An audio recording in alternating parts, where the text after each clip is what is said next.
Bienvenidos en nombre de la SESH y en nombre de las personas que concibieron la idea de esta reunión, que en el fondo es una especie de homenaje, ya que Gonzalo Rojas cumple este año 70 años, lozanos todavía, por cierto. Quisiera aclarar que esta reunión, que se gestó en el fondo espontáneamente, y que, como decía, tiene el carácter implícito de homenaje, no lo tiene en su forma explícita. Yo me estoy tomando la libertad de mencionar el hecho, porque como en general los poetas no tienen el problema de ocultar sus fechas de nacimiento, no cometo ninguna infidencia. Quisiera señalar además que antes de iniciar lo nuestro, quisiera dar lectura a una carta o un comunicado de prensa que tengo acá, y que tiene que ver con la situación de la Universidad de Chile, y yo cumplo con el deber solidario de dar lectura a esto, porque su contenido yo creo que les importa. El Consejo por la Defensa de la Universidad invita a la comunidad universitaria, a los artistas e intelectuales y a toda la comunidad santiaguina a participar del Encuentro de las Artes por la Universidad. Este evento se realizará el sábado 3 de octubre en la Facultad de Artes de la Universidad de Chile, Las Encinas 3370, Ñuñoa, desde las 15 horas en adelante y en forma continuada. A este espectáculo masivo han comprometido su participación las máximas figuras del teatro, el cine y la televisión, como destacados cultores de la música popular y folclórica, videístas, artistas plásticos, poetas e importantes grupos de danza. En 3 escenarios paralelos, especialmente acondicionados, el público podrá gozar plenamente de esta actividad que está llamada a constituirse en el máximo evento artístico del año. La entrada general tiene el valor de 200 pesos y 150 para estudiantes, y en el recinto se extenderá toda la gama de comida criolla. La cita es el sábado 3 de octubre desde las 15 horas y el espectáculo comienza cuando usted llegue. Es de esperar que eso no sea muy literal por si llega mucha gente atrasada. Lo recaudado irá en beneficio de la familia de María Paz Santibáñez, que todavía está enferma y que debe cancelarse la intervención médica. Además hay una cuenta abierta, estoy dando lectura a las notas que están acá, que no están redactadas. Hay una cuenta abierta, se informa acá, en el Banco del Estado de Chile, ¿no? Se puede después indicar el número, porque es un poco largo, ¿sí?, de esa cuenta. Bueno, en esta ocasión la SESH está convocando a esta reunión, decíamos, con un sentido implícito de rendirle un homenaje a un poeta como Gonzalo Rojas, nacido en 1917, o sea, perteneciente a lo que los tratadistas o los estudiosos de literatura chilena llaman la generación del 38. En el fondo porque en ese año también hay un hecho histórico importante, que es el surgimiento o la llegada al poder, más bien, del Frente Popular, ¿verdad?, que marca un hito histórico en Chile, y que en cierto modo también se corresponde con otros hechos históricos que estaban ocurriendo en otras partes de América. Esa generación, de hecho, está marcada por ese hecho histórico, y tal vez en términos internacionales todavía con mayor intensidad por el hecho de estar viviendo una posguerra, un periodo de entreguerra, con todo el desconcierto y la angustia que eso significa. Y en el caso específico de América Latina, hay en el plano artístico y cultural el surgimiento de una generación de recambio que viene inmediatamente pisándole los talones a continuación de una generación bastante activa, que es la generación que se podría llamar vanguardista, que tiene múltiples versiones, como ustedes saben, en toda Latinoamérica y en los países de habla hispana en general. Y en el caso específico de Chile, ¿verdad?, se trata de una generación que está constituida por poetas muy claves, muy importantes, como Pablo Neruda, Pablo de Roca, Vicente Huidobro y otros. En el caso específico de Gonzalo Rojas, él pertenece entonces a esta generación de 1938, una generación que en rigor tampoco tienen más denominadores comunes que esos, porque la diversidad entre ellos es bastante notable.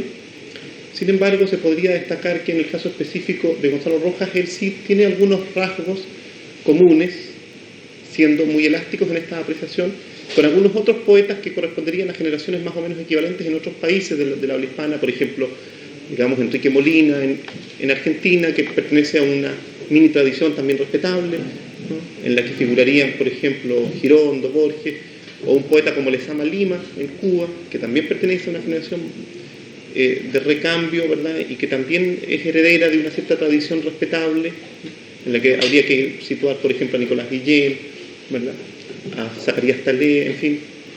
El caso, por ejemplo, de otro poeta más o menos equivalente en lo cronológico, ya no de Hispanoamérica, sino de España, por ejemplo, un poeta como Blas de Otero, también de alguna manera es heredero de otra generación importante, como la generación del 27, y por todo esto podríamos situar entonces a Gonzalo dentro de una generación que a nivel ya hispanoamericano o hispánico se podría llamar la generación de los usuarios de la tradición, como se la ha llamado en alguna ocasión. O sea, poetas que vienen a continuación de una generación que ya está iniciando una etapa de consolidación del lenguaje poético y que de alguna manera hace uso de estas conquistas estéticas. Esto yo creo que vale la pena recalcarlo porque los denominadores comunes a que aludía recién, que se pueden apreciar entre Gonzalo Rojas y otros poetas, tienen que ver en buena medida con esa actitud que se tiene frente al pasado. Mencionaba recién, por ejemplo, los posibles parentescos que más allá de lo cronológico se pueden apreciar entre Gonzalo Rojas y poetas como los que mencionaba, a los que se podría agregar, por ejemplo, Octavio Paz. Y al agregarlo, entonces nosotros ponemos de inmediato esta característica muy en primer plano, la característica de dialogar con la generación anterior. El caso de Paz, ¿verdad?, yo creo que tal vez es un caso extremo, porque a mí me parece que le exagera los méritos de los poetas mexicanos inmediatamente anteriores a su generación, o sea, Villaurrutia, Salvador Novo, Pellicer, Gorostiza. Pero, como fuere, lo importante es que se trata de una generación que procura ahondar en las propias raíces, subirse tal vez sobre los hombros de las generaciones anteriores, no para aplastarlas, por cierto, sino para trascender una búsqueda común. Y desde esa perspectiva, yo creo que hay un par de cosas que se pueden rastrear en la propia obra de Gonzalo Rojas. Por ejemplo, en un primer análisis, ¿verdad?, es bastante visible que en su poesía hay una serie de poemas que se proponen como homenajes de otros poetas o de otros cultores de la palabra, ¿verdad?, específicamente chilenos, pero también americanos, como por ejemplo César Vallejo, y en el caso específico de Gonzalo Rojas también de otras épocas, ¿verdad?, como por ejemplo poetas románticos, particularmente alemanes e ingleses, ¿no? Esa afiliación romántica también es otro elemento que habría que recalcar. Pero por encima de estas consideraciones puramente generacionales y por lo mismo muy genéricas, ¿no?, yo creo que valdría la pena adentrarse en el estudio de Gonzalo Rojas, ¿no?, siguiendo algunas pistas que dan los propios libros.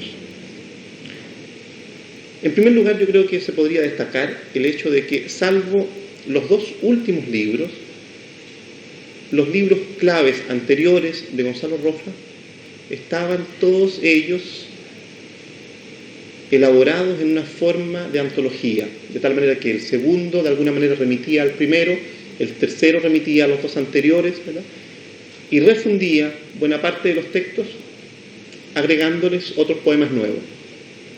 Eso es lo que ocurre con La miseria del hombre, que se publica en el año 48 como primer libro, y que es de alguna manera, en cierto modo, reciclado en el segundo libro, que es Contra la muerte, y claramente en el caso de Oscuro, que se publica en el año 77, que recicla los anteriores, ¿verdad? Y al usar esta palabra reciclar, tal vez no estoy usando la mejor metáfora. Vuelve a ocurrir lo mismo con Transtierro, que se publica en el año 79, ¿verdad?, que es más breve que Oscuro y que agrega poemas nuevos, pero que también implica una cierta selección y por lo tanto un trabajo de autocrítica.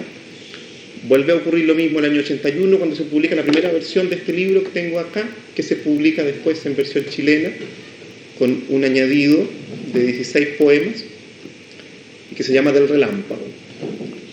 Y también en cierto modo ocurre eso con otro libro que también se publicó en Chile, en la editorial Ganimedes, que se llama 50 poemas, y que se editó en el año 82. En esa misma editorial hay disponible un libro que definitivamente rompe con ese esquema, que es El alumbrado, del año recién pasado, que está constituido por una treintena de poemas no incluidos antes en el libro y además escritos poco antes de su publicación, 10 meses o un año antes.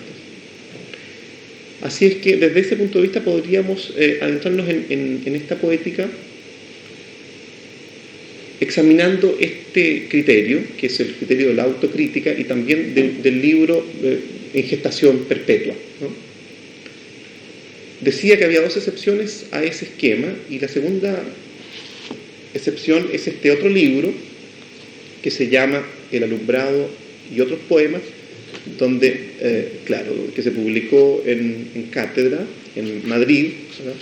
Porque a Gonzalo en general se lo reconoce más afuera de Chile que dentro. Y en este libro se publica de nuevo El alumbrado, a él se le agregan otros poemas recién escritos por él, ¿verdad? Y también, claro, los poemas que habían sido añadidos a la segunda edición chilena de Del Relámpago. De manera que esa es una excepción también relativa, más bien vendría a confirmar el esquema de esta autoantología perpetua que estaba señalando recién.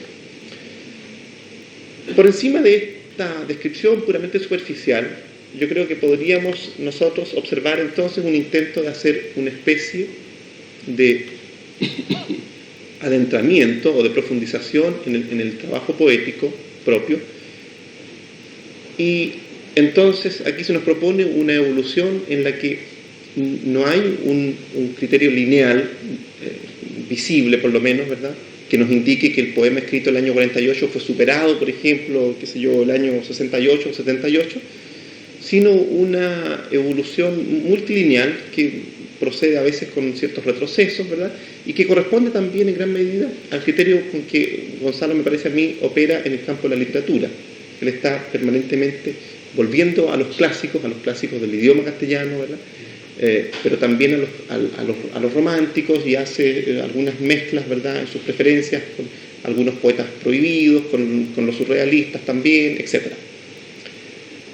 Aparte de esto que estoy señalando, también podríamos utilizar como pista un elemento que está muy claro en sus textos, que es una tripartición temática. Hay en sus libros, aunque en distinto orden, casi siempre textos seleccionados con un criterio cuantitativamente más o menos equivalente, en una primera zona que correspondería a una especie de reflexión metapoética, donde los poemas a menudo tratan de la poesía, pero también la poesía en contacto con lo luminoso, con la inspiración y por lo tanto con lo sagrado, ¿verdad? Luego una segunda sección que casi siempre digo está también presente en sus textos y a menudo en segundo lugar, que es una selección de poemas eróticos o inspirados por la contemplación de la belleza femenina o dedicados o nutridos por el eros en su sentido más amplio, ¿no? Entre esos textos yo diría que hay varios que son muy célebres, muy conocidos, ¿verdad?, sobre todo por su inspiración y su tono celebratorio, ¿verdad?, pero también hay otros en los que podríamos rastrear, y lo haremos después, sobre todo si Gonzalo lee los textos pertinentes, ¿verdad?, una especie de cultivo de lo marginal dentro del eros también, ¿no? Hay algunos poemas, por ejemplo, dedicados a ciertas prostitutas. Un texto muy clave en esto es un texto que se llama Perdí mi juventud, que espero que Gonzalo lea para que pueda confirmar lo que estoy diciendo, ¿verdad?, que de alguna manera reaparece, por lo menos temáticamente, en libros posteriores, ¿no?, de uno inédito que se llama Las Adivinas y de otros que están publicados y que escogerá él, yo creo, a su criterio. Luego decía, había una tercera sección que es en general una sección que gira en torno de la muerte, ¿no?, pero también en torno de la circunstancia, donde tiene cabida incluso lo contingente, una cabida estética, por cierto, y donde el poeta tiene un espacio para contactarse con el mundo. Si tuviéramos que usar algún mecanismo metafórico para explicar por analogía ese proyecto, yo diría que se podría hablar de una primera zona en la que hay un predominio claro de la inspiración, ¿no? De allí lo luminoso, ¿no? Y una fase final en la que evidentemente prima la expiración en su doble acepción, ¿no? La muerte y la expulsión del aire, ¿no? Y una zona intermedia de un aire compartido que es la esencia del eros, ¿no? Bueno, esa sería una pista tomada de los propios textos. Ahora bien, yo quisiera proponer una lectura un poco más diversificada de la obra de Gonzalo Rojas, atendiendo a algunas otras claves, algunas otras vetas, tal vez ocultas o no suficientemente estudiadas, debido en parte a la organización misma de los textos, que tienden a sesgar la lectura, dada su arquitectura, la que estaba mencionando recién, de carácter tripartito, y por otro lado también porque se trata de vetas que no son ya rastreables en lo temático, sino tal vez en el plano estilístico y en el plano ideológico, y en fin, en otros planos. Por ejemplo, espero que Gonzalo dé lectura, en este caso, a algunos poemas en los que ya no hay predominio neto ni del eros, ni de la inspiración, del numen, ni de la muerte, ¿verdad? Sino más bien del ludus, del juego, ¿no? De la visión lúdica del mundo, que es parte importante también de esa poesía. Y también un oficio más claramente metapoético, un acercamiento también a la marginalidad, incluso a la psiquiátrica. Hay un texto que se llama Esquizotexto, por ejemplo, que podría ilustrar esto que estoy diciendo.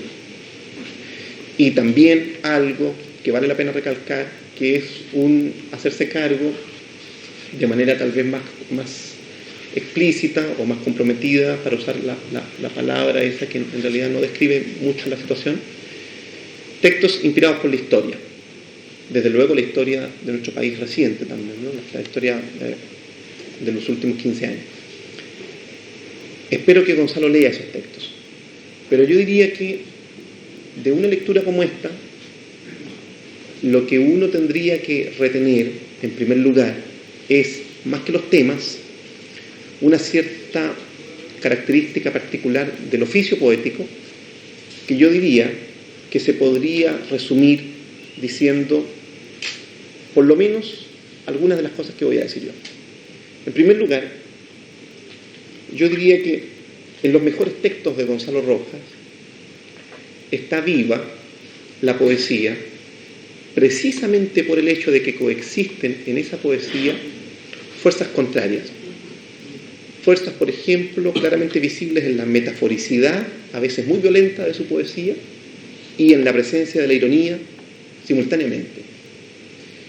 Una poesía que trenza un cierto tono discursivo, incluso en algunos casos casi opinante, con un tono evidentemente pasional y una cierta tonalidad emotiva, aunque todos sabemos que lo emotivo no es ningún parámetro para la poesía, pero que en el caso de él resulta sumamente efectiva su presencia en los textos. Hay también un elemento muy clave, me parece a mí, que es un continuo reflexionar sobre la palabra poética, pero no desde una perspectiva programática, o sea, sin que uno advierta en los textos, por lo menos no en los mejores textos, la presencia de una intención deliberada del hablante de hacer metapoesía, sino más bien la presencia de un segundo discurso que emerge dentro del poema para hacerse cargo de la gestación del poema mismo o de los alcances que tiene el oficio poético, pero que se trata de un discurso que emerge desde el poema mismo, a menudo no desde el comienzo del poema. De ahí que uno note entonces que se trata de la emergencia dentro de un proceso.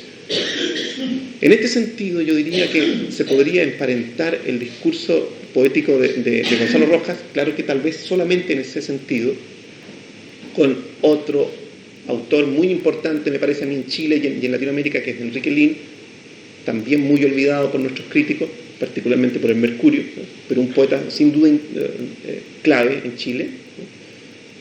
Y yo diría uno de los mejores poetas de Latinoamérica de la generación del 50, o sea, la generación de Cardenal, en fin. Los parentescos y las relaciones llegan hasta por ahí, no más, claro. También convendría, yo creo, ya que hemos situado la obra poética de Gonzalo Rojas en la generación del 50, aludir también a un cierto parentesco y al mismo tiempo a las diferencias de fondo que existen entre la poesía de Gonzalo Rojas y la antipoesía de Nicanor Parra. Hay un parentesco evidente, por lo menos con ciertos fragmentos de la obra de Gonzalo Rojas, en los que hay la presencia de un feísmo, del cultivo de una actitud, en cierto modo, epatante, y también, por sobre todo, demistificadora. Textos, por ejemplo, como La lepra, que lamentablemente Gonzalo no anda trayendo porque, por lo menos no en su versión inicial, en la que aparece en el primer libro, en La miseria del hombre, o textos como El dinero, o textos como Sátira a la rima, otras sátiras de los burgueses, en fin, podrían ejemplificar lo que estoy diciendo. Sin embargo, más allá de este parentesco que sería en el fondo la voluntad de parodia, de burla y la búsqueda de la autenticidad por la vía de develar los vicios del mundo moderno, como diría Nicanor Parra, yo diría que hay una zona en la que ambos discursos se distancian muy nítidamente. En primer lugar, en la poesía de Nicanor Parra, que yo aprecio mucho, y eso consta, prima, por lo menos en buena parte de ella, una voluntad tanática, o sea, una voluntad destructora tremendamente explicable por lo demás en un temperamento como el de él y en una situación histórica como la que fue el contexto en el que él nació, porque se trataba en Chile ni más ni menos que de hacer poesía a pesar de Neruda, o sea, a pesar de esa presencia tremendamente ensombrecedora para los poetas, porque se trataba de un poeta omnireconocido en el mundo entero y que en algún momento representó al poeta por excelencia, o sea, la figura de la única poesía posible. En una circunstancia como esta, entonces, la valentía de Nicanor Parra debía ser radical, y lo fue, y tal vez por eso mismo, y por razones tal vez temperamentales, su poesía quedó en cierto modo marcada por este oposicionismo, que no está tan visible, diría yo, en Gonzalo Rojas, ni tampoco me parece a mí en Lin. Hay en la poesía de Nicanor Parra una voluntad bastante nítida de instalar al lado del discurso poético existente un discurso alternativo. En este otro caso se trataría más bien de una poesía que, sin descuidar esa búsqueda, se instala más bien por la vía del rehallazgo de algunas mini tradiciones o de algunos clásicos evidentemente reconocidos, ¿verdad?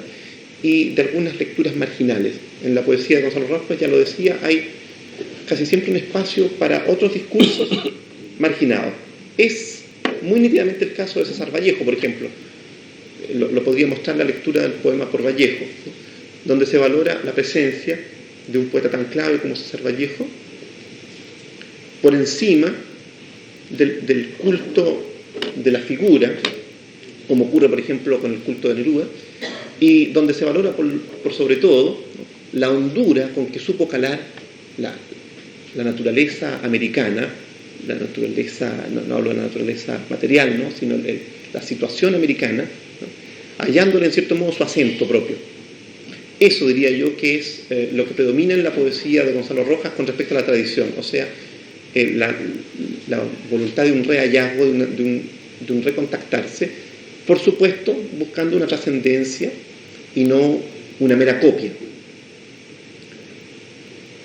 En este sentido, vuelvo a decir, tal vez dentro de la generación del 38 americana, un referente más comparable a Gonzalo Rojas sería, por su actitud, un poeta como Octavio Paz, que personalmente a mí me parece incomparablemente mejor ensayista que poeta, pero que es un poeta que hay que citar.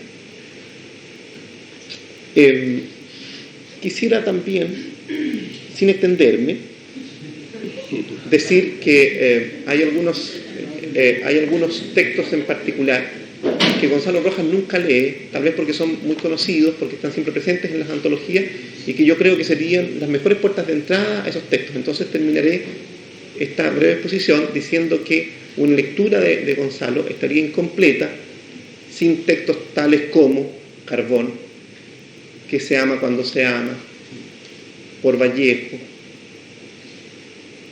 escrito con L, oscuridad hermosa, contra la muerte, al silencio, el que señalaba al comienzo, perdí mi juventud, etc.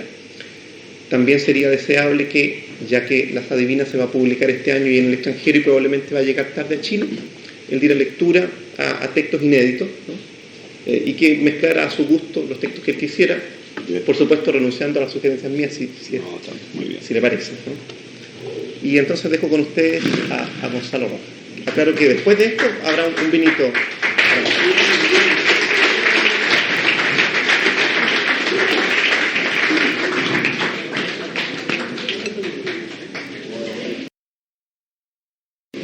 No sé si ustedes oyeron la última frase de nuestro amigo.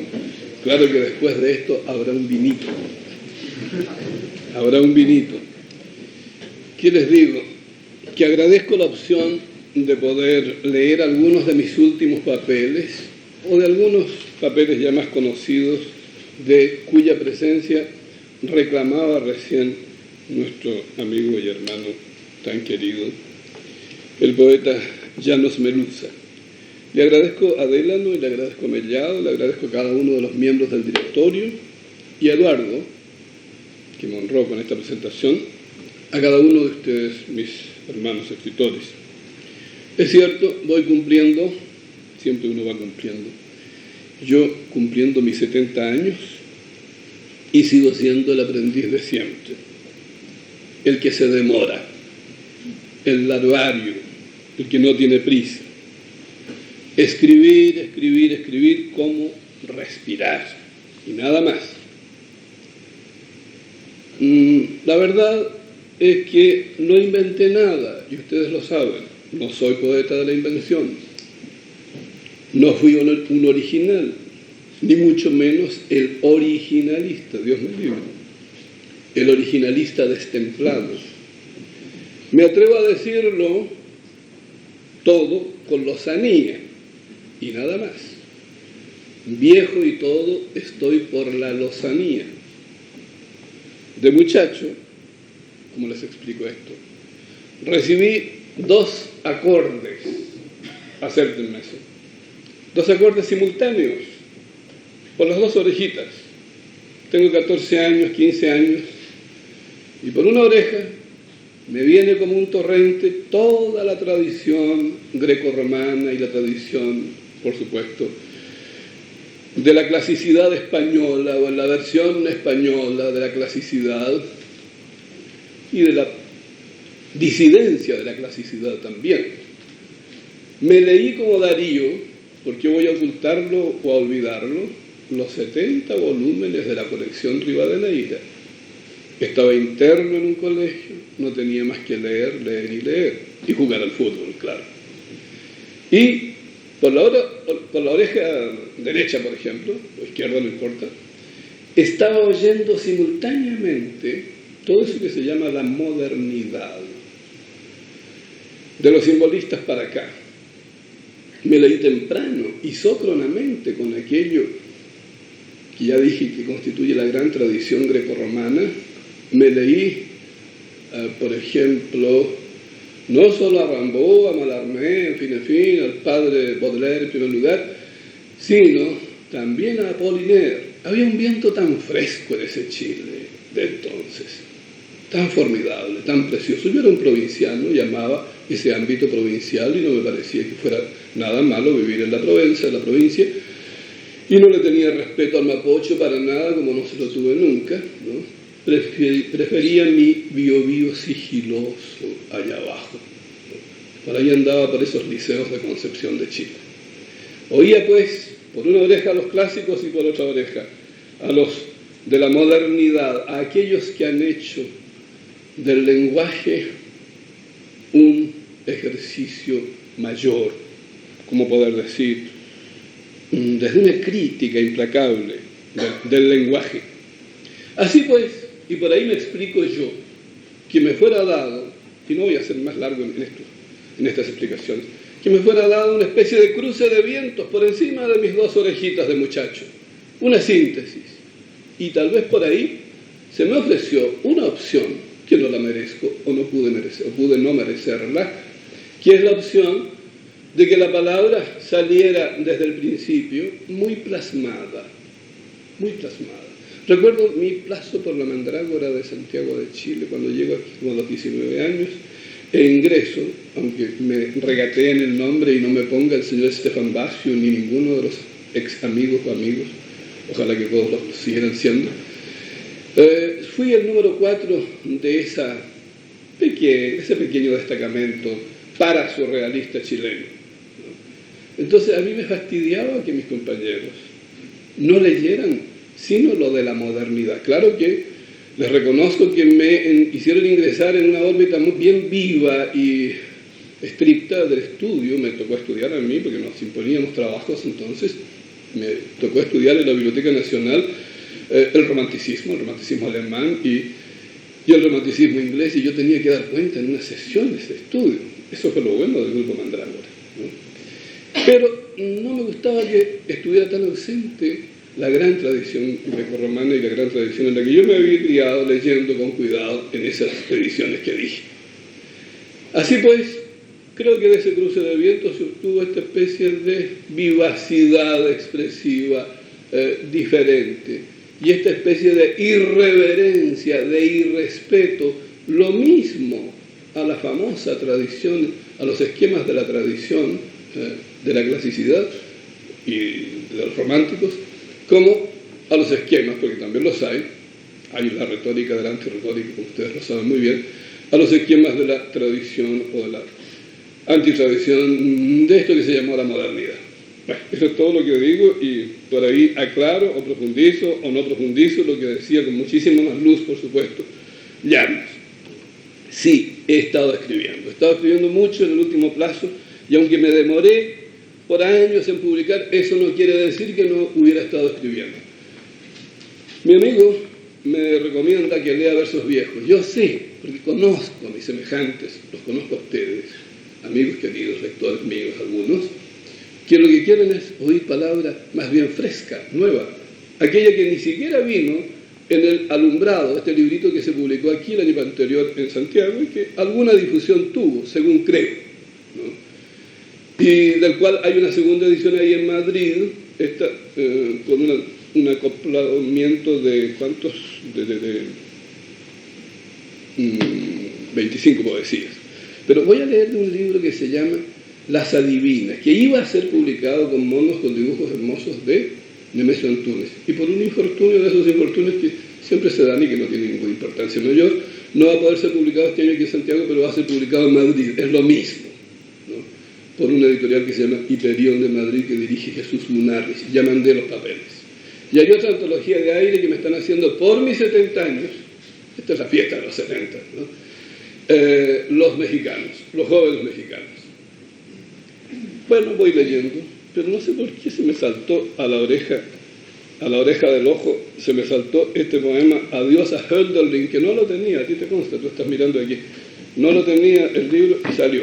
¿Será porque Hölderlin anduvo siempre tan cerca de uno? Yo no sé cuándo oyeron ustedes, respectivamente, cada uno en su caso, en la figura y la obra hölderliana. Yo lo vi tan temprano porque un tipo de apellido Schönemann, que fue mi gran loco profesor que me enseñó a leer a los clásicos, me enseñó a leer a Hölderlin, ¿no? Siempre fue conmigo este Hölderlin. Voy a leer eso, aunque haya venido en el libro El Alumbrado. Adiós a Hölderlin. Ya no se dice, oh rosa, ni apenas rosa, sino con vergüenza. ¿Con vergüenza a qué? ¿A exagerar unos pétalos? ¿La hermosura de unos pétalos? Serpiente se dice en todas las lenguas. Eso es lo que se dice, serpiente para traducir mariposa, porque también la frágil está proscrita del paraíso. Computador se dice con soltura en las fiestas, computador por pensamiento. Lira, ¿qué será lira? ¿Hubo alguna vez algo parecido a una lira? Una muchacha de 5 cuerdas, por ejemplo, rubia, alta, ebria, levísima, posesa de la hermosura cuya transparencia bailaba. ¡Qué canto ni canto!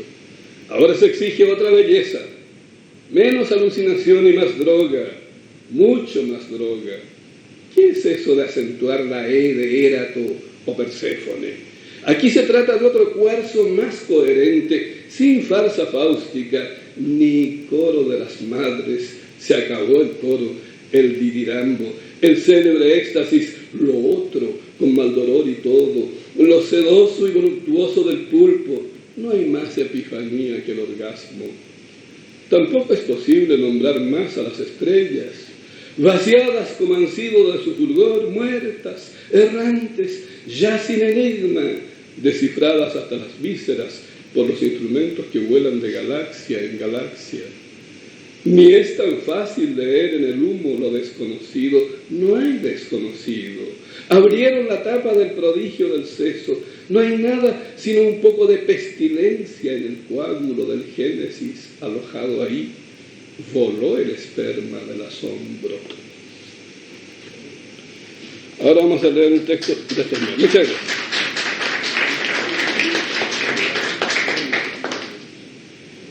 Se leyó eso solo porque apareció en la escena del azar, mi hermano infinito que se llamará Hölderlin.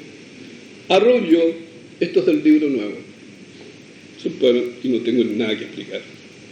De repente se me ocurren a ustedes también, se les habrá ocurrido, no tiene ninguna importancia, ni es ninguna novedad, meter palabras de la lengua vieja. Yo adoro la lengua vieja española, no la del siglo XVI, ni siquiera la del XV, sino la de más abajo, 14, 13, 12, qué bonito mundo, qué idioma, ¿no? Cuando se está haciendo el mundo de la lengua. Arrullo, grande sosiego ovieron aquella noche los muertos, apiádate agua de ellos por ociosos y vueltos al revés, permite aire que no se envenenen ni se mareen en el vértigo, fuego acepta como flores sus pobres párpados, amamántalos otra vez, tierra, con tus viejos pezones. Tierra, fuego, aire, agua, consideren la inmensidad de su hambre. Gran sosiego vieron aquella noche los muertos. Ese es el tema.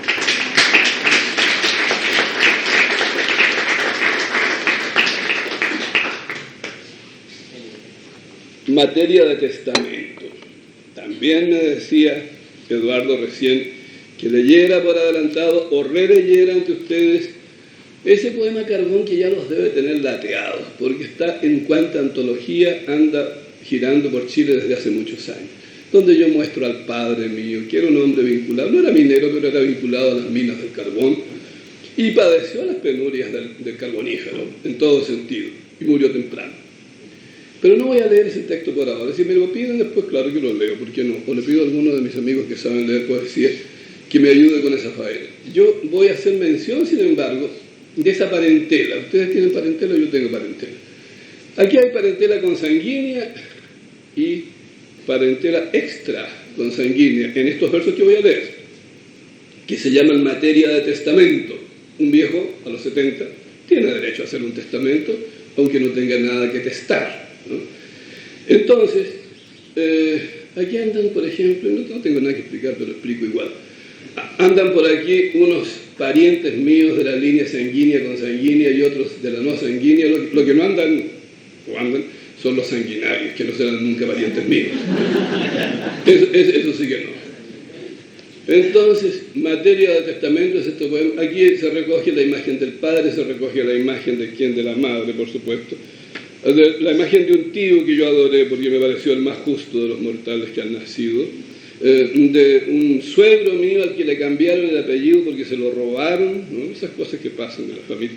Aparece Vallejo, ¿cómo no va a aparecer Vallejo si lo quiero tanto? Mis hermanos que no entienden nada de lo que es la poesía, pero yo los quiero igual. Aparece el Torreón del Renegado, un sitio donde yo tengo un pedazo de tierra allá arriba en la cordillera de los Andes con un río hermosísimo. Aparece mi infancia con un potro porque un potro me regaló mi padre antes de morir, es lo único que tuve. Aparece la adolescencia, aparecen mis hijos, claro, ¿por qué no? Sobre todo uno que padeció mucho estas penurias atroces que todos padecemos en estos plazos sombríos de Chile. Aparecen mis nietos, Valparaíso, Santiago, aparece tanto. Van a ver ustedes de qué se trata. Se llama materia de testamento. A mi padre, está hecho con ¿hay abogados por aquí? Está hecho con el modo de los abogados. A mi padre, como corresponde, de Coquimbo a Leu, todo el mar. Tengo que decir como última explicación que mi padre era de la zona de Vicuña, esto es de Coquimbo, de la tierra de la Mistral, y que había venido a parar a Leu, un pueblito que está allá abajo en el sur. A mi padre, como corresponde, de Coquimbo a Leu, todo el mar. A mi madre, la rotación de la tierra. Al asma de Abraham Pizarro, aunque no se me entienda, un tren de humo. A don Héctor, el apellido May que le robaron. A Débora, su mujer, el tercero día de las rosas. A mis 5 hermanas, la resurrección de las estrellas. A Vallejo que no llega, la mesa puesta con un solo servicio. A mi hermano Jacinto, el mejor de los conciertos. Al Torreón del renegado, donde no estoy nunca, Dios. A mi infancia, ese potro colorado. A la adolescencia, el abismo. A Juan Rojas, un pez pescado en el remolino con su paciencia de santo. A las mariposas, los alerzales del sur. A Hilda, la Mugfu, y ella está ahí durmiendo. A Rodrigo Tomás, mi primogénito, el número áureo del coraje y el alumbramiento. A Concepción, un espejo roto. A Gonzalo Hijo, el salto alto de la poesía por encima de mi cabeza. A Catalina y Valentina, son mis nietecitas, las bodas con hermosura, y espero que me inviten. A Valparaíso, esa lágrima. A mi Alonso de 12 años, el nuevo automóvil siglo XXI listo para el vuelo. A Santiago de Chile con sus 5 millones, la mitología que le falta. Al año 73, la mierda. Al exilio, un par de zapatos sucios y un traje baleado. A Ernesto Sábato, que apostó su cabeza en Buenos Aires, el obelisco hasta las nubes. Al que calla y por lo visto otorga el premio nacional. Al degollador, y esto sí que se entiende, su decapitación sangrienta un martes. A los desaparecidos, la grandeza de haber sido hombres en el suplicio y haber muerto cantando. Al lago Chosuenco, la copa púrpura de sus aguas. A las 300 a la vez, esto es por unas poesías donde yo decía que quería amar a 300 a la vez, lo que es un abuso, ¿no? A las 300 a la vez, el riesgo. A las adivinas, su esbeltez. A la calle 42 de New York City, el paraíso. A Wall Street, $1.50. A la torrencialidad de estos días, nada. A los vecinos con ese perro que no me deja dormir, ninguna cosa. A los 200 mineros de Lorito, a quienes enseñé a leer en el silabario de Heráclito, el encantamiento. A Apollinaire, la llave del infinito que le dejó Huidobro. Al surrealismo, el mismo. A Buñuel, el papel de rey que se sabía de memoria. A la enumeración caótica, el hastío. A la muerte, un crucifijo grande de latón.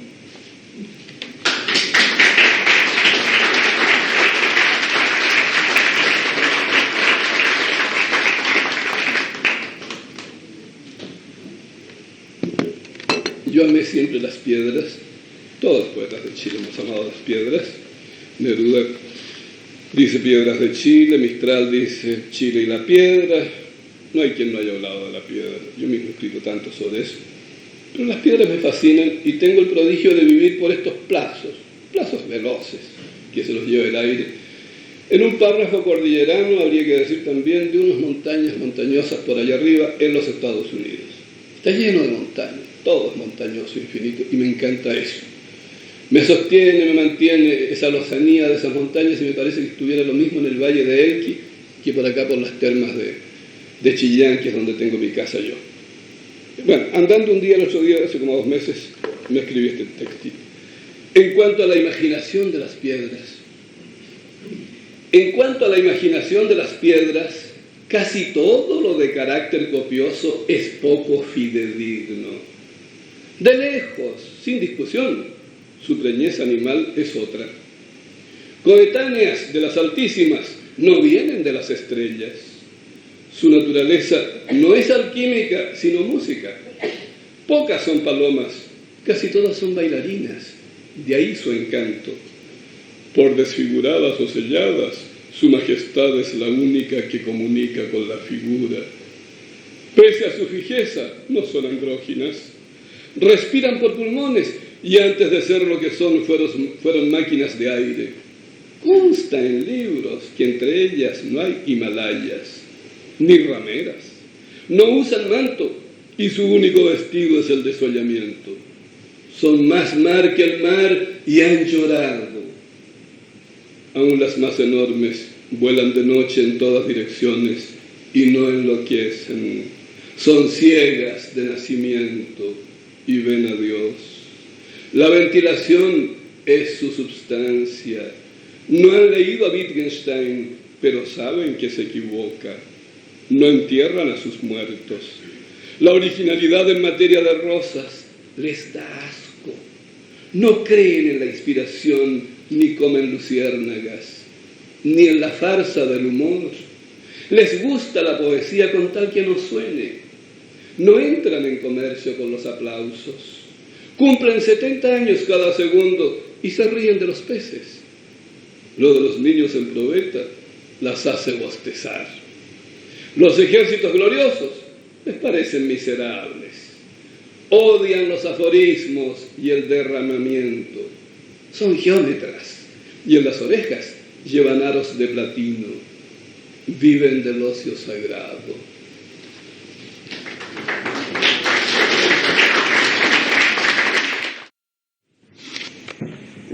No sé por qué, no tengo por qué explicar mucho, pero no sé por qué un día que miré, de estará también unos pocos meses, menos de 3, miré una bicicleta de uno de los estudiantes de la universidad y me pareció que el que iba a montar encima de eso era el arcipreste de Ita. Cosa rara, ¿no? Porque no es fácil que el arcipreste haya andado en bicicleta, pero ¿por qué no voy a asociar? Si el señor Isidor Duicas hablaba de esa cosa de juntar encima de una mesa de disección el paraguas con la máquina de coser, que a mí me aburre personalmente mucho, ¿no? ¿Por qué no voy a juntar también con este ejercicio, en un ejercicio arbitrario pero fresco, a una maquinita de navegar aire como es la bicicleta, con un poeta loco y portentoso, prodigioso que está aquí con nosotros y que se llama el arcipreste?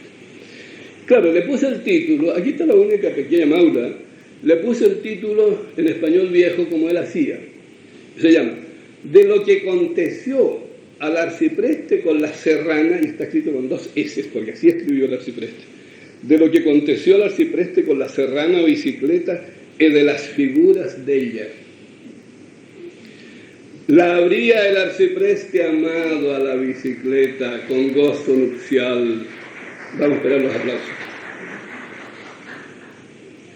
La habría el arcipreste amado a la bicicleta con gozo nupcial, la habría en cada cuerda acariciado, deseado por vedette pierna y larga en el carrusel de aquí este gran fornicio que es la tierra, profundizado con ciencia de aceite por máquina suntuosa, pedaleado hasta el paroxismo, olor a fucsia en la fermosura de la moza.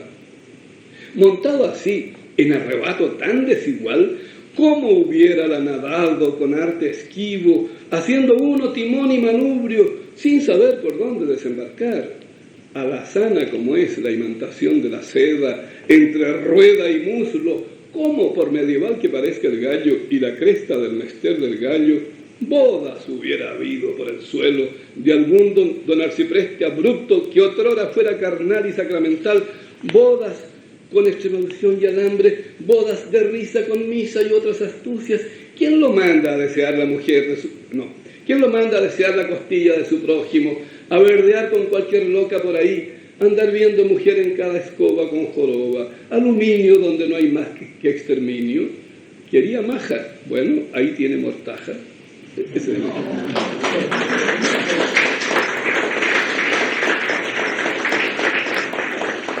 Miren, es que yo les digo a mis poetas jóvenes, que podrán tener la mitad de mis años, 35 por ejemplo, o bastante menos de esa edad, záfense de los esquemas que la gran poesía de Chile y de América Hispana hizo.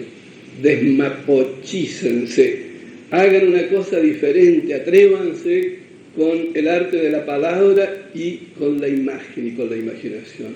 No tenemos por qué seguir nosotros haciendo unos ejercicios esquemáticos, esquematizantes a la orden de la poesía, de los portentos que habrá dado Chile o América Hispana. Y atrévanse a ventilarlos a ellos mismos. Si le quieren robar alguna rosa a Rubén Darío, róbensela y háganla de otra manera, ¿no? Y no importa que sea de Rubén Darío. Alemania en el censo, aquí hay varias poesías. ¿Estarán aburridos ya de esto? ¿Quieren?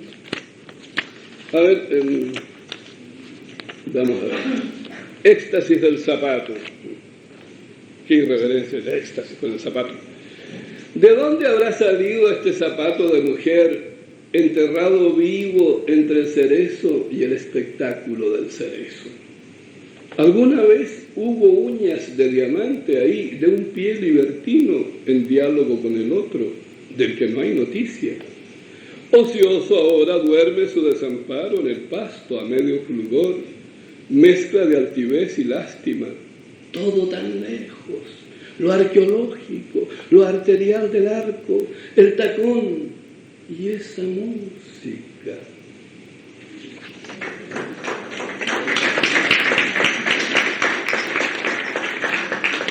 De repente a uno le dicen que se sitúe, que se atreva también uno a situarse. Da un poquito de vergüenza, ¿no? Porque ¿cómo va a decir uno donde cree que se puede situar? Bueno, yo me desvergoncé y me atreví a situarme con un texto que se llama No haya corrupción. Es corto. Y es corto y es feo, además. Obstinado de mí, no habré podido avanzar un metro lerdo de burro de Atacama a Arizona. Yo vivo allá arriba en Arizona, un poco más arriba, y viví cuando muchacho en Atacama. Cuando me salí de la órbita surrealista aburrida, literatosa, libresca de Santiago de Chile, fui a parar a vivir con los mineros de las cumbres de Atacama y allí aprendí lo que es la imaginación. Vean ustedes cómo no tiene nada que ver con los documentos del maestro Bretón aquello, ¿no? Y ahora mismo vivo encima de esas montañas por allá arriba y tal vez esas aves de Atacama, Arizona fueron las que me hicieron ingresar, no sé. Obstinado de mí, no habré podido avanzar un metro lerdo de burro de Atacama, Arizona, mal parado y equivocado bajo las estrellas, sin otro pasto que los peñascos de las cuestas, ni más aire que el de mis costillas, ni más orejas que lo que fueron mis orejas. Equivocado, lo que se dice equivocado. No di con el hallazgo, se juntó todo. El viernes llovió, de modo que el reparto de las aguas subió de madre. A Pablo le tocó casi toda la costa, excluyendo el sector alto de las Nieves, que eso es entero de Vallejo hasta los confines.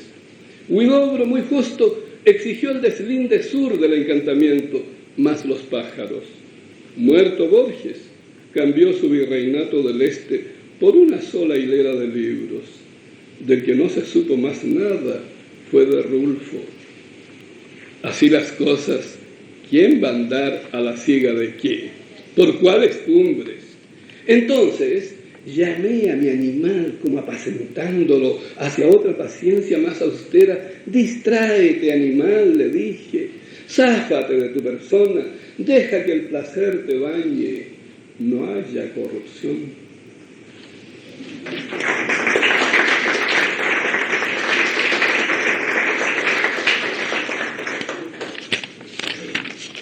Voy a terminar con esa serie de textos de...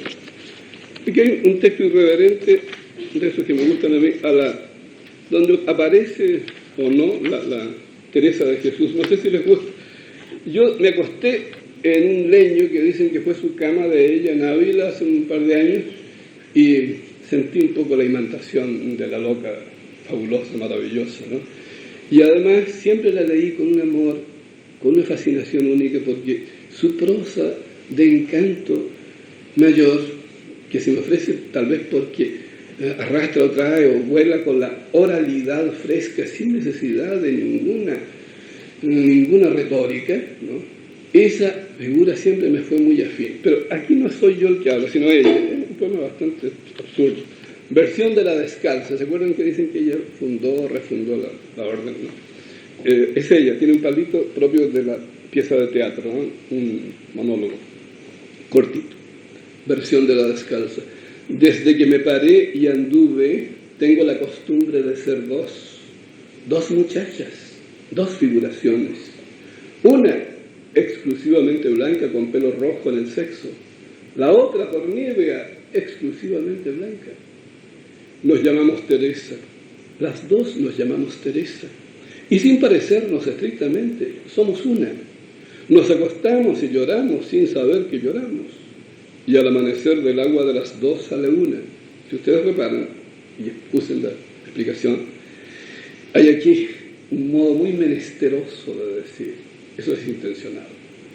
Pero no venimos de Lesbos, ni hay figura psiquiátrica, ni hay fisura psiquiátrica en cuanto al animal del deshacimiento glorioso que somos de tobillo a nuca.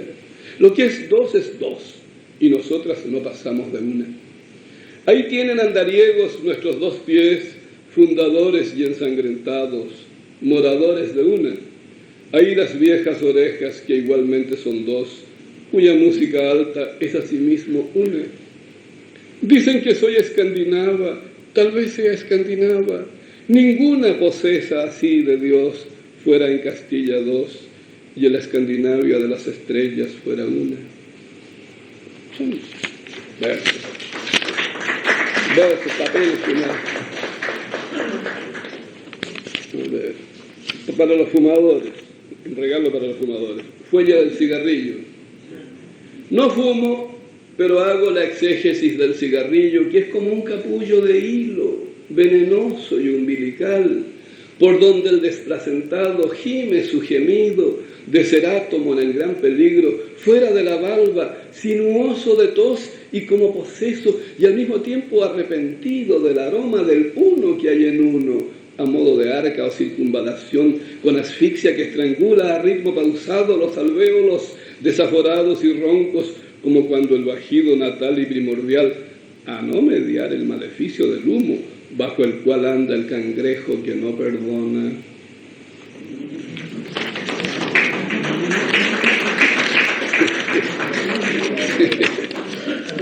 Bueno, a ver, esto es una cosa, yo les hablaba de Rubén Darío. Fíjense ustedes, dicen que a Rubén Darío le gustaba hacer medallones que las aprendió entre los franceses, o miniaturas. Yo hice esta miniatura. Ahora, no sé si este vaso etrusco del cual se habla aquí, yo lo vi en algún museo de esos que hay con abundancia en distintas partes del mundo, en Alemania, bueno, qué sé yo, ¿no? Y en Estados Unidos, ¿no? A lo mejor lo vi nada más que en un museo imaginario mío. Perro en un vaso etrusco. Pero yo veo la imagen, no sé si ustedes. Miren a ese perro cómo limita el cuadrúpedo de su velocidad. Y no en el discurso del ladrido paleolítico del lobo al saltar. Vengan, miren lo órfico y translúcido, sus cuatro pulsos en el aire, como entrando, olfateando, como persistiendo en el funeral de la figura. Píntenlo así, volando en su levitación, con éter y ultrasonido para que el registro siga intacto y el carácter del animal resplandezca en el equilibrio, como en este vaso etrusco que aún guarda su respiración, el aleteo del zumbido, en la ligereza del trazo, el hocico vertiginoso a la silla de la imago de algún difunto rey, las dos patas delanteras sangrantes fuera de órbita, casi alcanzándolo más allá del vaso, corriendo sin parar milenio tras milenio entre el lujo de las hebras mortuorias y las vestiduras azules con cítaras y máscaras.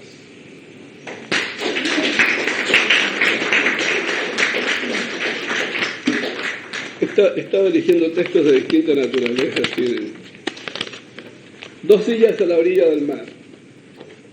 Esto es un poema semifílmico y que no me vengan a decir que esto aluda, por ejemplo, al mundo lésbico, lesbiánico. No tiene nada que ver, o tiene que ver, eso no importa. Yo vi dos sillas y estas dos sillas estaban frente al mar y estas dos sillas tendrían sus fantasmas, ¿no? Dos sillas a la orilla del mar. La abruma a la silla la libertad con que la mira la otra en la playa, tan adentro como escrutándola y violándola en lo abierto de la arena sucia al amanecer, rotas las copas de ayer domingo, la bruma a la otra la une. Palo y lona son de cuanto fueron anoche en el festín, palo y lona, las dos despeinadas que a lo mejor bailaron blancas y bellísimas, hasta que la otra comió en la una y la una en la otra por liviandad, y vino Zeus y las desencarnó como a dos burras sin alcurnia, y ahí mismo las filmó hasta el fin del mundo, tiesas, flacas, ociosas.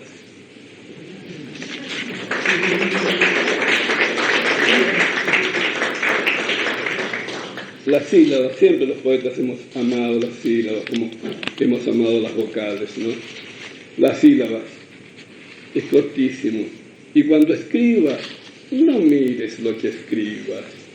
Piensa en el sol que arde y no ve, y lame el mundo con un agua de zafiro, para que el ser sea, y durmamos en el asombro, sin el cual no hay tabla donde fluir. No hay pensamiento ni encantamiento de muchachas frescas desde la antigüedad de las orquídeas, de donde vinieron las sílabas que saben más que la música, más, mucho más que el parto. Poema breve, que no merece aplauso, porque ¿por qué va a merecer aplauso? Pero,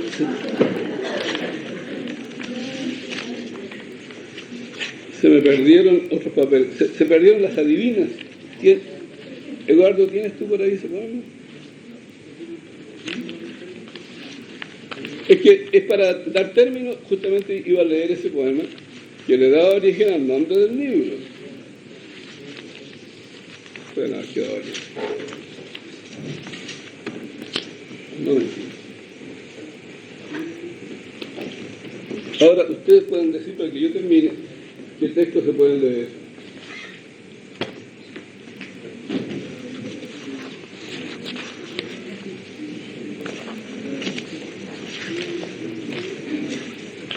Las adivinas. Esto es lo último que leo de ese libro.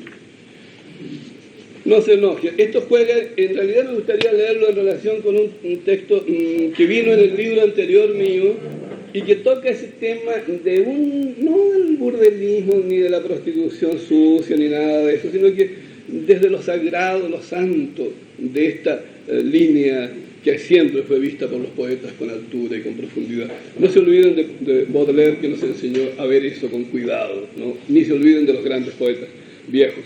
Yo estaba una vez en Cádiz, y esto lo conté el año anterior, estaba en Cádiz el año 85, y mirando hacia allá al fondo, vi realmente una línea de agua y de luz que alguien me dijo que era el lugar por donde aparecían o amanecían las barcas blancas de los fenicios, cuando Fenicia había sido fundada por ellos y venían los barcos fenicios. Me pareció todo eso tan maravilloso y escribí un texto después sobre eso, cuando en una oportunidad, leyendo en un diccionario el artículo sobre Fenicia, en el diccionario, en la enciclopedia británica, me encuentro con un término que me gustó en la oreja. Ustedes saben que yo soy maníaco de lo fónico. Kedeshim, Kedeshot, que es muy sonoro, muy precioso. Y miré lo que significaba cortesana del templo. De manera que no era una cortesanita cualquiera, era una cortesana del templo. Entonces todo eso me estimuló y me llevó a escribir este papel. Lo voy a hacer bailar, danzar o dialogar simplemente con las adivinas, ¿no? Para que se vea cómo hay un correlato y cómo en realidad nosotros los poetas no andamos en nuestra obsesión sí que tenemos, pero no andamos siempre buscando, es decir, nunca andamos, pienso yo, buscando en nuestro proyecto mayor cómo este poema se ata con el otro, simplemente los textos van brotando de acuerdo con esas obsesiones vivas. Un señor español, muy severo, historiógrafo, ¿no?, me escribió desde ahí y me dice: sí, el poema está bello, pero usted puso, ¿cómo me dijo este? Usted puso a Cádiz en el Mediterráneo y Cádiz es del Atlántico. ¿Qué me importa a mí? Lo único... El Señor se había olvidado además que yo hago venir a la Fenicia desde Fenicia, y no estoy hablando de Cádiz necesariamente. Kedeshim Kedeshot, mala suerte acostarse con fenicias. Yo me acosté con una en Cádiz, bellísima, y no supe de mi horóscopo hasta mucho después, cuando el Mediterráneo me empezó a exigir más y más oleaje. Remando hacia atrás, llegué casi exhausto a la 12ª centuria. Todo era blanco, las aves, el océano, el amanecer era blanco. Pertenezco al templo, me dijo. Soy templo. No hay puta, pensé, que no diga palabras del tamaño de esa complacencia. $50 por ir al otro mundo, le contesté riendo, o nada. 50 o nada. Y lloró convulsa contra el espejo. Pintó encima con rouge y lágrimas un pez. Pez, acuérdate del pez, dijo, alumbrándome con sus grandes ojos líquidos de turquesa. Y ahí mismo empezó a bailar en la alfombra el rito completo. Primero puso en el aire un disco de Babilonia y le dio cuerda al catre, apagó las velas. El catre sin duda era un gramófono milenario por el esplendor de la música. Palomas, de repente aparecieron palomas. Todo eso, por cierto, en la desnudez más desnuda, con su pelo rojizo y esos zapatos verdes altos que la esculpían marmórea y sacra, como cuando la rifaron en Tiro entre las otras lobas del puerto, o en Cartago, donde fue bailarina con derecho a sábana a los 15. Todo eso. Pero ahora, hablando en prosa, se entenderá que tanto espectáculo angélico hizo de golpe crisis en mi espinazo, y lascivo y seminal la violé en su éxtasis, como si eso no fuera un templo sino un prostíbulo. La besé áspero, la lastimé, y ella igual me besó en un exceso de pétalos. Nos manchamos gozosos, ardimos a grandes llamaradas. Cádiz adentro en la noche ronca en un aceite de hombre y de mujer, que no está escrito en alfabeto púnico alguno, si la imaginación de la imaginación me alcanza. Kedeshim, Kedeshot, personaje, teóloga loca, bronce, aullido de bronce. Ni Agustín de Hipona, que también fue liviano y pecador en África, hubiera hurtado por una noche el cuerpo a la diáfana Fenicia. Yo, pecador, me confieso a Dios.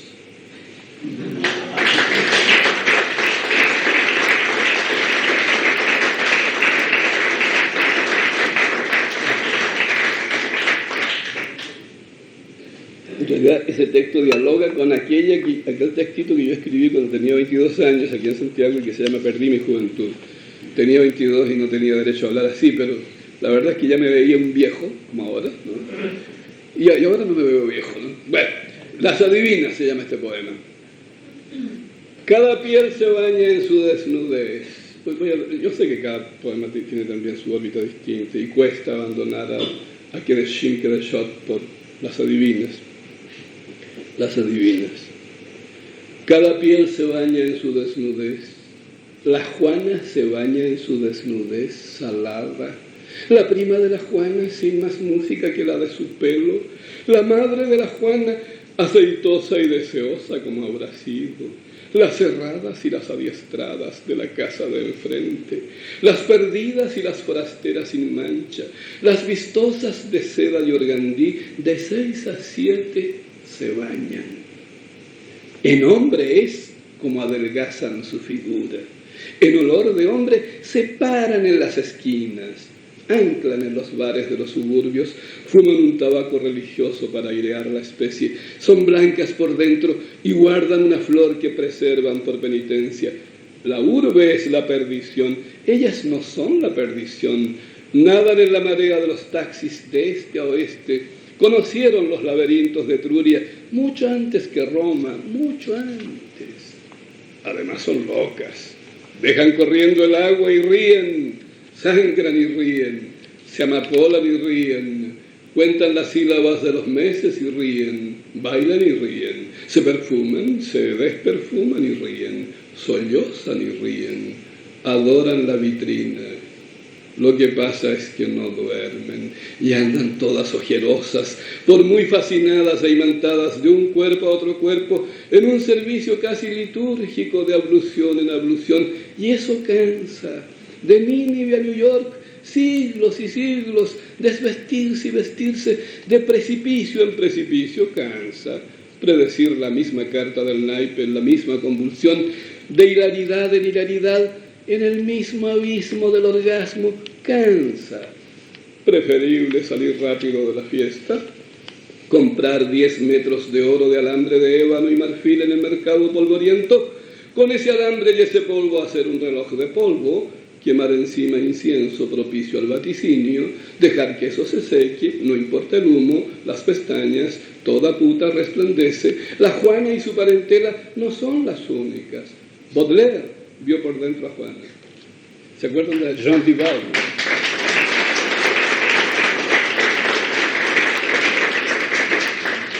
Sí, pero no nos vamos a ir sin decir lo que tenemos que decir en relación con nuestro mundo mayor. Ningunos, esto va para nuestros compañeros queridos, ningunos niños matarán ningunos pájaros. Esto es como un niñito que estuviera hablando, ¿no es cierto? Se sabe que está mal escrito en castellano eso, pero hay que mal escribir para escribir, ya se sabe. Ningunos niños matarán ningunos pájaros, ningunos errores errarán, ningunos cocodrilos, ningunos niños matarán ningunos pájaros, ningunos errores errarán, ningunos cocodrilos cocodrilarán, a no ser que el juego sea otro, y Mata, Roberto Mata, que lo inventó, busque en el aire a su hijito muerto, por si lo halla a unos 3 metros del suelo, elevándose, yéndose de esta gravedad.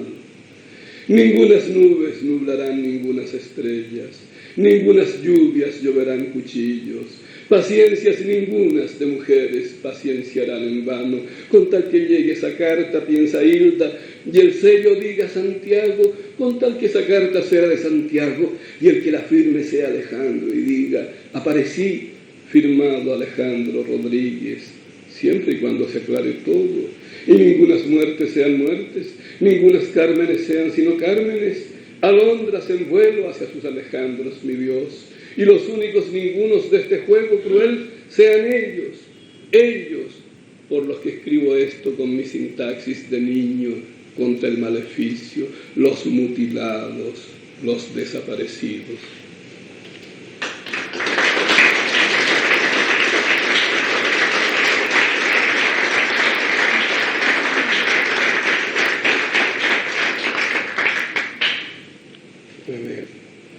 Este Sebastián Acevedo lo han leído ustedes, creo que basta, ¿no? No sé si les interesa. ¿Lo conocen ese? Sebastián Acevedo. A mí me dolió mucho cuando estaba fuera del país y vine a saber aquí. Yo he sido largamente de Concepción, ya se sabe. Y cuando volví me señalaron el sitio justo donde la mancha no cesaba de persistir en sí misma como la sustancia del horror mismo de este plazo de nuestro país. Cuando volví miré eso y antes de volver me acuerdo que anoté esto. Sebastián Acevedo. Solo veo al inmolado de Concepción que hizo humo de su carne y ardió por Chile entero en las gradas de la catedral frente a la tropa, sin pestañear, sin llorar, encendido y estallado por un grisú que no es de este mundo. Solo veo al inmolado, solo veo ahí llamear a Acevedo por nosotros con decisión de varón, estricto y justiciero, pino y adobe, alumbrando el vuelo de los desaparecidos a todo lo aullante de la costa. Solo veo al inmolado, solo veo la bandera alba de su camisa arder hasta enrojecer las 4 puntas de la plaza. Solo a los tilos por su ánima veo llorar un nitrógeno áspero, pidiendo a gritos al cielo el rehallazgo de un toqui que nos saque de esto. Solo veo al inmolado, solo al Biobío hondo, padre de las aguas, veo velar al muerto, curandero de nuestras heridas desde Arauco a hoy, casi inmóvil en su letargo, ronco y sagrado como el rehue, acarrear las mutaciones del remolino de arena y sangre con cadáveres al fondo, vaticinar la resurrección. Solo veo al inmolado, solo la mancha veo del amor, que nadie nunca podrá arrancar del cemento. Lávenla o no con aguarrazos o sacáustica, escobillenla con puntas de acero, lígenla con uñas y balas, despíntenla, desmiéntanla por todas las pantallas de la mentira de norte a sur. solo veo al inmolado.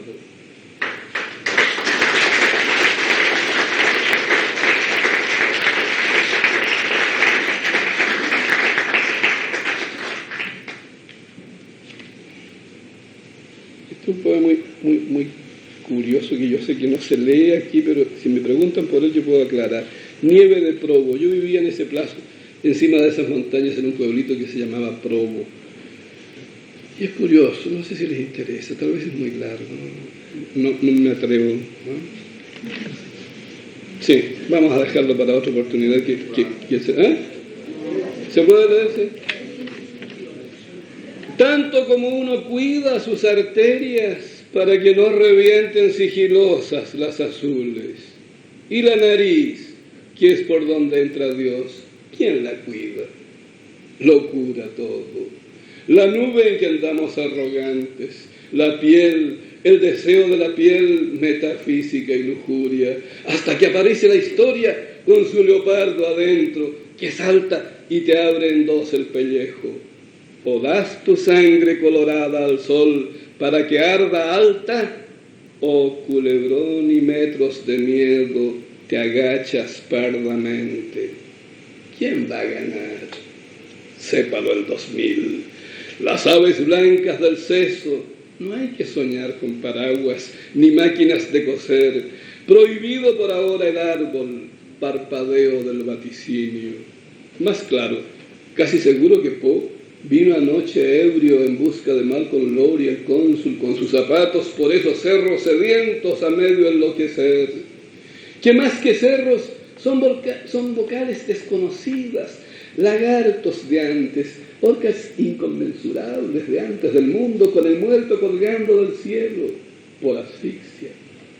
Que hable otro ahora, Kafka o el búho. Bueno, el búho, que diga como geómetra cuál es el eje de imantación de estos caballos sobre la nieve, el trapecista que duerme allá arriba, el cráneo vertiginoso.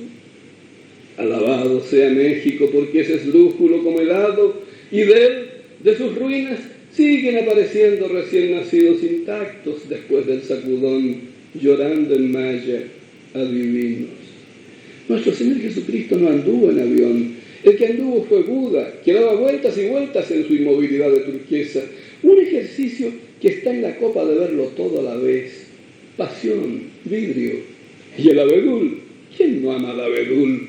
Cuyo vuelo parece el de un arcángel. El pensamiento es un abedul.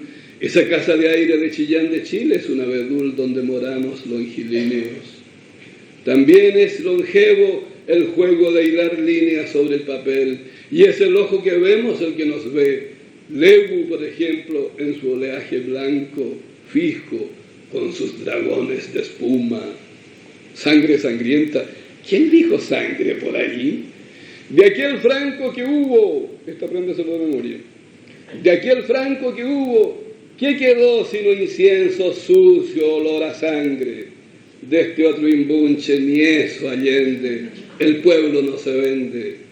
Miren cómo lloran en el banquillo de Buenos Aires los engominados, y sus caballos a chorro, y sus tanques oceánicos. Peínense ahora que todavía es tiempo. Asco de estridencia mortuoria, crueldad, lujo de tanto sur, airoso y doloroso. No es que uno no crea en las estrellas. Es tan difícil el báratro, tan larga la carta de esta navegación que empezó hace tanto tiempo en un diálogo de nariz y aire con tanto encantamiento. Acordes, música de nada. Ese es mi poema.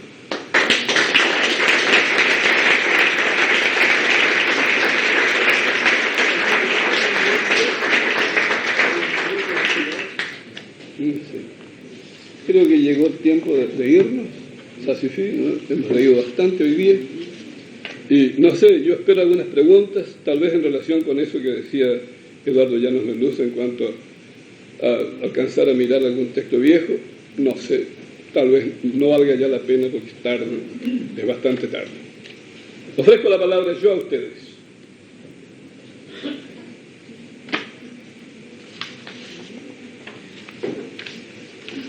¿Nada? ¿Ninguna consulta? ¿Nada?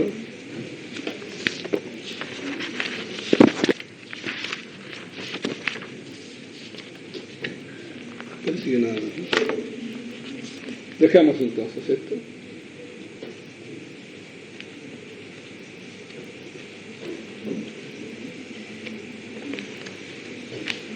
O alguna pregunta que no diga relación con eso, pues. Con los poemas mismos, sino con el trabajo que uno haya podido hacer.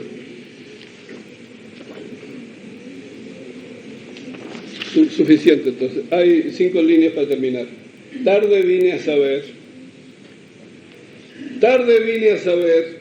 que lo que no es aire en poesía, ni rotación y traslación, son míseros libros, oliscos e inmortalidad, pura impostura, con vernissage y todo, en la farsa del agusanamiento general, llenos de hojas, donde no hay una en que leer las estrellas, una encinta del mundo, una tablilla fresca, ligeramente órfica. Muchas gracias.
Quiero permitirme darle las gracias a nombre de la Sociedad de Escritores. Yo pertenezco al directorio e invitarlo a que vuelva cuanto antes a visitarnos. Muy honrado, compañera. Díganme su nombre. Rebeca Navarro. Rebeca, mucho gusto. Había oído de usted. Lo vi hace muchos años en Valparaíso. Tan linda, muy bien. Hacía clase en el colegio alemán. En el colegio alemán. Muchas gracias. Muchas